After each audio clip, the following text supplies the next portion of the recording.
저는 중고등학교 때부터 엄청나게 방황을 시작하면서 정말 부모님 가슴에 대못을 박는 말이나 그런 행동들을 많이 했었어요. 그리고 학교 폭력이 많이 일어나고 있는데 저는 당한 사람이 아니라 학교 폭력을 가해하는 사람으로 있는 사람이었고, 많은 친구들한테 정말 가슴에 정말 응어리 맺히는 그런 짓을 많이 한 사람이었어요.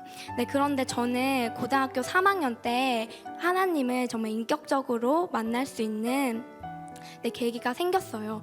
진짜 내가 춤을 출 때 다 비웃겠지만 그들도 주하게 되면 함께 기뻐 춤을 추게 되리, 막 이 가사가 정말로 저의 마음 가운데 너무 깊이 있었거든요. 그때 하나님께서 저에게 진짜 강력하게 부어주신 마음이 하나 있었는데, 그 마음이 뭐였냐면, 정말 저 친구들을 위해서 내가 기도해야겠다. 너가 복음을 전해라. 내가 진짜 저 아이들을 너무나 사랑한다, 이런 마음이 저에게 너무나도 강하게 왔어요. 그 친구들에게 복음을 전해야겠다고 생각을 하면서 진짜 그 마음을 가슴에 정말 담고 있었어요. 하나님, 진짜 제가 그 일 하겠습니다라고 말했지만 교실에 가고 나아갔을 때, 밖으로 갔을 때 제가 그것을 하지 못하였어요. 결국 저는 복음을 전하지 못하고 졸업을 하게 되었어요.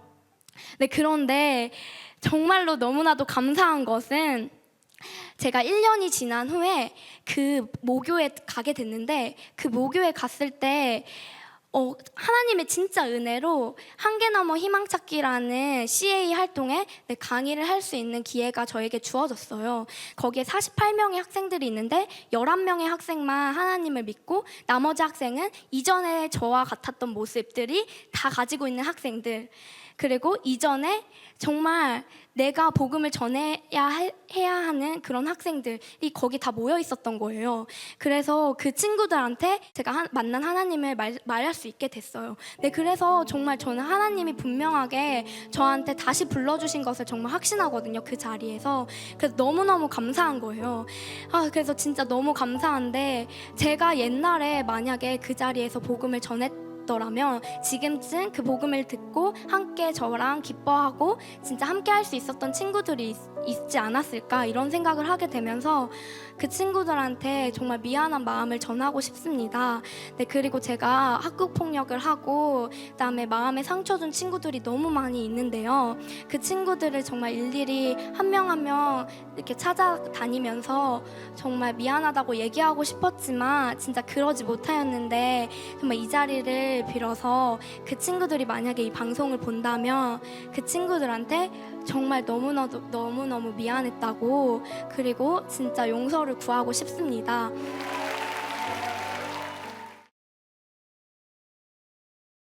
오늘은 라이즈업 무브먼트와 함께하는 시간이라 그런지 어느 때보다 열기가 더한 것 같습니다. 아마 여러분 속에 있는 믿음의 외침이라고 봅니다.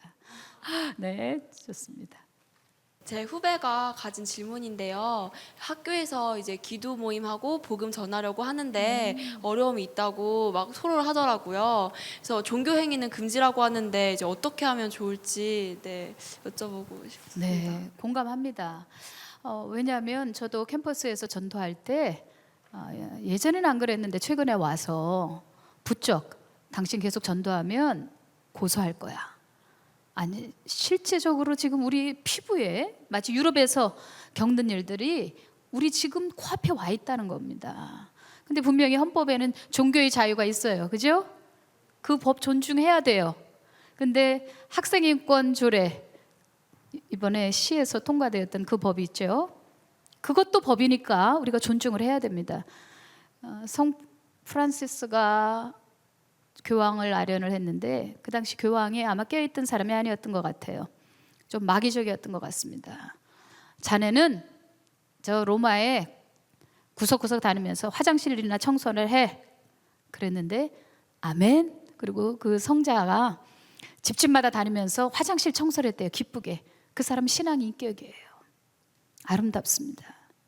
여러분들, 때로는 우리가 정면 돌파가 안 되면 사도 바울처럼 혹은 예수님처럼 먼지를 털고 이웃 마을로 그렇게 피해서 또 복음이 받아들이지 않는 곳에 우리가 전도를 할 필요가 있습니다. 그런데 저는 법을 제정하는 사람들에게 꼭 좀 이야기도 해드리고 싶습니다. 안 믿는 사람들의 인권도 중요하고 그 학생들도 존중해야 되지만 믿는 사람들도 믿는 학생도 분명히 대한민국 국민이니까 저는 좀 보완해 줄 수 있는 법을 마련해 주셨으면 좋겠다 그런 생각이 듭니다. 근데 우리가 지금 교회 안에서 전도하는 게 아니잖아요. 교회 밖에서 전도하는 것은 이건 우리가 안일하게 생각할 게 아니에요. 경건하게 해서 이 주 안에서 경건하게 살고자 하는 자는 핍박을 겸하여 받느니라. 핍박이 있습니다. 그리고 기독교는 피해 역사입니다. 반드시 반대에 부딪히게 돼 있고요. 그러니까 순교자가 일어나는 것도 아니겠습니까? 예수 이름으로 복음 전하는 것을 법으로 금했을 때, 그리고 만들었을 때 사도 바울은 그럼에도 불구하고 예루살렘, 서머나, 로마 곳곳에 들어가서 복음을 전했습니다. 여러분들, 우리가 예수 믿는 것 때문에 너무 티를 내서 티를 내는 건 당연하죠. 그런데 수위를 조절할 줄 모르고 너무 우리 입장만 생각을 해서 혹은 그게 덕이 안 된다면 조금 우리가 절제가 필요는 하겠지만, 그러나 여러분들, 예수 믿는 것 때문에 그것 때문에 핍박을 받는다면 그건 우리가 뚫어야 될 거 아니겠습니까? 여러분들, 분명히 복음 전할 때는 악령의 역사가 있습니다. 방해하는 세력이 있다니까요. 가시적으로는 어떤 법이고 사람이고 환경이지만, 어떤 댓글이 있지만 그 뒤에 흑암의 역사가 있다는 것입니다. 그래서 우리는 기도 전쟁을 치러야 돼요. 그냥 단순히 기도해요 이런 차원이 아니라 기도는 전쟁이에요. 그래서 초대교회 보니까 전혀 기도에 힘쓰니라. 전도 안 되면 더 열심히 기도해야죠. 기도로 브레이크트루 해야죠. 중보 기도는 폭탄입니다. 폭탄 투여해야 돼요. 그래서 지금 이 어려움이 있는데 저는 그렇게 생각이 들어요. 우리가 지금 너무 이제 안일해지니까 꼭 이게 마귀 역사라고만 또 보아서는 안 되는 건, 어쩌면 하나님이 우리 기독교인들이 깨어 있도록 허락하신 것일 수도 있단 말입니다. 아시겠죠? 법을 만든 사람들 무조건 저 사람들 나쁜 사람이야, 안티하는 사람들이야 라고만 하지 말고, 오히려 이 계기를 틈타서 우리가 기도할 수 있다면 기도 전쟁을 통하여서 뜹시다. 예수 이름 가지고 안 되는 거 없습니다. 초대교인들 지금보다 더 어려웠습니다. 법 그 정도가 아니라 예수 믿으면 실제로 죽는 거였습니다. 그런데도 그거 뚫고 오늘날 우리에게도 복음이 전해져 있지 않습니까? 우리 자매님 할 수 있을 것입니다. 그리고 학교 안에서만 꼭 전도하라는 법은 없는 거예요. 안에 있는 학생을 교문 밖에서 만나도 되는 거 아니겠습니까? 제가 이렇게 보니까 요즘에 그 문화 이런 방송 영화들이 아주 발달돼서 좋은 영화들이 많아요. 그래서 그런 친구들, 야 우리 영화 보자. 그 소울 서퍼 제가 최근에 봤는데 참 좋더라고요. 믿음의 승부 참 좋더라고요. 씬 이터 이런 영화 참 좋아요. 그런 것들 보여주면서 같이 이렇게 나누다 보면 또 직간접적으로 또 통할 수도 있는 것입니다. 전도하고자 하는 뜻만 있다면, 정말 우리가 그것이 확실한 의지라면 방법과 길은 하나님이 보여주십니다. 방법에 매이지 말고 성령님에 매이시면 좋겠습니다.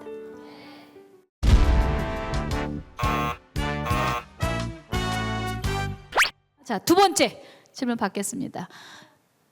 네.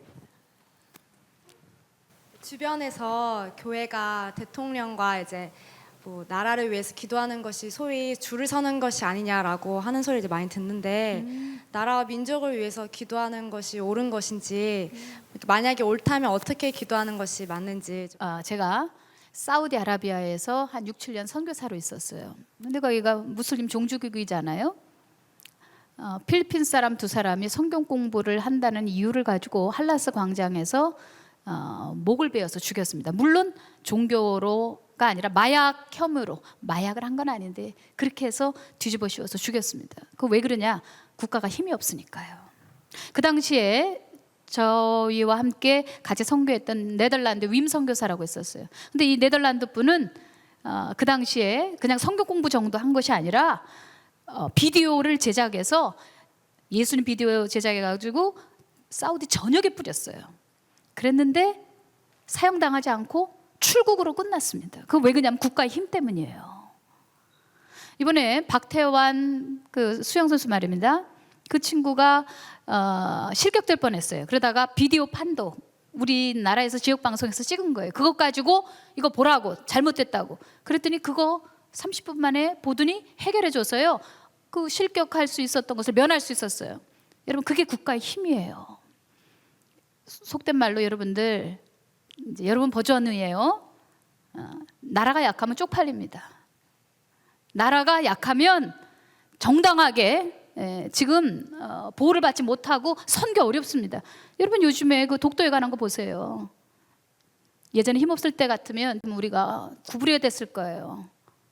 우리나라 국토를 다 먹고 나서도 사과 하지 않고 이젠 그건커녕 또 독도까지도 자기 땅이라고 저러는데 여러분들 이게 국가의 힘이에요. 우리 지금 까딱 마이신 아니야?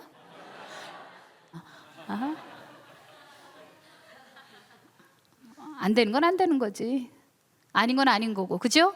우린 정당하게 우리 것을 주장하는 거지. 남의 땅을 가지고 우리 땅이라고 하진 않잖아요. 그렇게 발휘할 수 있는 것도 사실 우리가 국가의 힘을 길렀기 때문이에요. 여러분들 우리 자매님 그랬어요. 대통령이나 나라를 위해서 기도하는 거 이거 아부 아닌가. 아마 제 생각에는 우리나라 지금 대통령이 크리스찬이니까 이런 이야기들이 나오는 것 같아요. 근데 사실 그렇게 해석할 부분만 아닌 것 같아요. 이북 같은 경우 보세요. 위정자가 잘못되니까 신앙생활 때문에 총살당하잖아요. 만약에 우리나라 대통령이 무슬림이 되면 어떻게 될까요? 곳곳에 사원 생기겠죠? 그 막아낼 도리 없습니다. 한 가정에서 아버지가 무너지면 그 가정 무너지고, 한 교회에서 목사가 무너지면 그 교회에 양들이 흩어지고, 대통령이 무너지면 국가 정책 또 국방 뭐 많은 데서 어려움이 있게 되는 거고요. 그렇기 때문에 국가를 위해서 기도하는 것은, 또 대통령을 위해서 기도하는 것은 당연합니다. 여러분 아까 말씀드렸죠? 학생인권 조례 이런 거. 우리 기독교인들이 기도가 부족한 탓이에요. 그리고 정말 세를 모아줬어야 됐을 때 우리 기독교인들이 또 참여하지 않아요. 여러분들 다 기도 부족한 탓입니다. 그래서 우리 기도해야 합니다. 아멘입니까? 아부라는 것은 조건, 뭔가 내게 이해타산, 이익이 있으니까 아부한다고. 내게 이익이 없는데 생각해보세요. 우리 같은 서민이 대통령 만날 길이 있습니까? 없잖아. 아니 우리가 뭐 대통령에게서 뭐 얻을 것이 있습니까 특별히? 근데 대통령을 위해서 골방에서 기도하는 게 그게 무슨 아부입니까? 그렇지 않아요.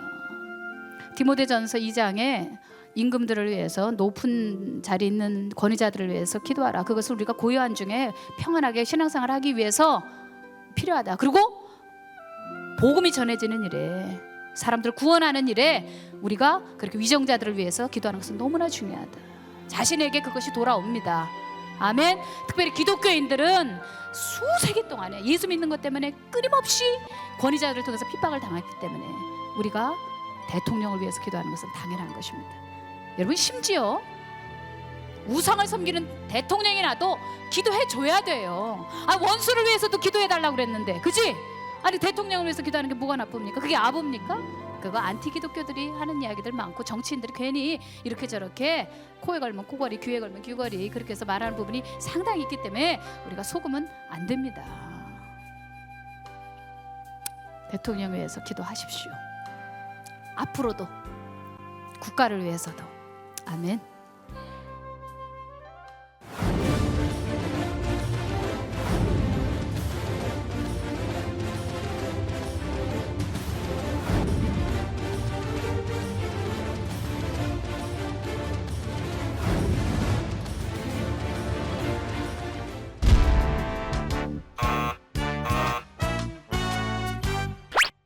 보면 우리 선교를 되게 자주 나가는데 네. 그 굳이 아직 한국에도 예수님 믿지 않은 사람들이 되게 많은데 저희가 굳이 비싼 돈 들여가면서 선교를 꼭 나가야 되나요? 아마 선교 허용, 선교도 허용이 있습니다. 허세도 있고요. 또 상업적 선교도 있어요. 이렇게 선교라면 교회 이런 유익이 있어. 교회가 부흥이 돼. 그렇기 때문에 단기 선교 1년에 한 번씩 프로그램으로 이렇게 띄워주는 거 좋지. 학생들이 교회 안에만 있는 것보단 훨훨 나갔다 오면 그러면 또 열심히 신앙생활을 하니까. 여러분 선교는 어떤 결과를 보고 하는 것이 아닙니다. 하나님의 명령이기 때문에 하는 거예요. 예수님의 명령이기 때문에 해야 되는 것입니다. 사도행전 1장 8절에 성령이 우리에게 임하면 권능을 받고 예루살렘과 유대와 사마리아 땅끝까지를 우리 증인 되래요. 근데 거기에 접속사 카이가 동시에 일어나는 거야. 동시에 내 민족 전도하고 우리나라 전도하고 그 다음에 일본 전도하고 가까운 데서부터 출발하라는 것이 아니라 동시에 일으키라는 겁니다. 아멘. 그러니까 가장 중요한 거는 성경적 근거예요. 예수님이 그렇게 말씀하셨으면 He said so. 아, 오늘 영어가 잘 되는데. 그분이 말씀하셨으니까 그냥 우리 그렇게 하면 되는 것입니다. 그리고 이 상에 최초로 오신 선교사가 예수님 아니십니까? 지구에 오셨어요. 얼마나 많은 대가를 치르셨습니까? 성육신의 대가를 치르셨지 않습니까? 윌리엄 캐리가 인도로 갈 때 그때 떠났던 비용이 3억 2천만 원 정도 된대요. 지금 시가로 보면. 지금 교통이 발전돼서 그 정도 돈 안 들어요. 여러분, 우리나라의 교육이 처음 들어올 때 미국의 가우처 박사라고 그 양반이 자기 그 대학을 세우는데 먼저 돈을 쓰지 않고 우리나라의 교육을 위해서 먼저 선교를 위해서 그 당시 5천 불을 썼을 거예요. 그리고 자기 학교 세우는 거는 한 2년 정도 미루었어요. 여러분들, 그렇게 함으로써 우리나라가 지금 이만큼 발전했어요. 그렇죠? 그리고 우리에게 복음이 들어왔어요. 만약에 그런 분들의 희생이 없었다면, 미국 사람들이 우리 미국 다 전도한 다음에 우리 옆에 있는 옆집, 뒷집 전도하고 그 다음에 한국을 생각해야 되겠어. 조선이 우리하고 무슨 상관이야? 그렇다면 우리에게 복음이 들어올 수 있었겠어요? 그렇지 않잖아요. 그리고 중요한 거는 선교는 돈에다 맞출 것이 아니라고 생각이 듭니다. 성경에 이런 말씀 있어요. 너희 소유를 다 팔아 구제하라. 여러분, 정말 순종하기 싫은 말씀이야, 그지? 우리 소유를 다 팔아갖고 선교하라. 야, 정말 좀 어려워. 여러분들, 물질을 일으키는 거는요, 사실은 있어서 하는 게 아니에요. 절약하고 절제하고 그러면서 물질을 일으키는 거, 자기 그 물질을 일으키는 거, 비행기값 마련하는 거, 그것부터 사실은 선교 시작이거든요. 선교라고 하는 거는 사실 돈이나 효과에다 맞출 건 아니에요. 그만한 돈을 들여가 그냥 돈으로 보내지 꼭 몸으로 가야 되겠어? 아이고, 그거 비행기값 합하면 얼마나 많이 들겠어. 여러분들, 관광 가는 건 돈 안 아껴. 그렇게 똑똑하게 머리가 돌아가지도 않아. 그런데 하나님에 관한 것만큼은 이것 따지고 저것 따지고, 글쎄 믿음이 너무 좋아서 그러나, 아니면 너무 신앙적으로 진보에 서 있어서 그러나, 그건 잘 모르겠어요. 그런데 하나님에 관한 것은 글쎄 저는 하나님의 마음에 맞춰야 된다고 생각해요. 지구촌 전체가 하나님의 것이에요. 우리는 이 코앞에 있는 우리 대한민국 또 혹은 민족주의 뭐 이런 것에 그 신앙이 물려서 이렇게 생각할 수 있지만 훨씬 더 큰 그림을 가지고 있어야 된다고 생각이 듭니다. 왜냐하면 하나님은 대한민국에도 관심이 있지만 지구 저 반대편에 물이 없어갖고 죽어가고 있는, 복음이 없어서 지옥으로 떨어지고 있는 아프리카 사람들에 대해서도 관심이 있거든요. 사실 물리적인 거리로 볼 때는 그거는 사실은 3차원적인 거지. 영적 세계는 4차원 이상의 것 아닙니까? 이 땅에서도 예수 믿을 사람 믿어야 되고, 저 지구 반대편에 있는 사람도 하나님의 자녀이니까. 아멘.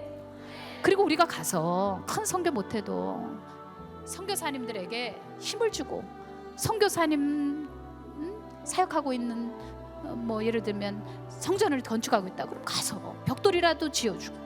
여러분, 이것도 좋은 선교 아니겠습니까? 아멘.